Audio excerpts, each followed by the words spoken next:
अस्सलाम वालेकुम हुजूर। अस्सलाम वालेकुम हुजूर। वालेकुम सलाम रहमतुल्लाह। मेरा नाम आरिफ है जी। मेरा सवाल ये है कि जब नमाज पढ़ते हैं फिर टोपी क्यों लेनी पड़ती है? आपने अब क्यों ली हुई है? अब क्यों टोपी पहनी हुई है बताएं? हैं?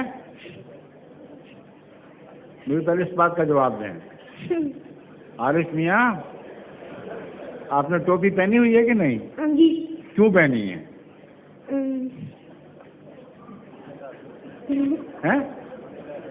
वो नहीं, बताओ, साफ दो जवाब दो।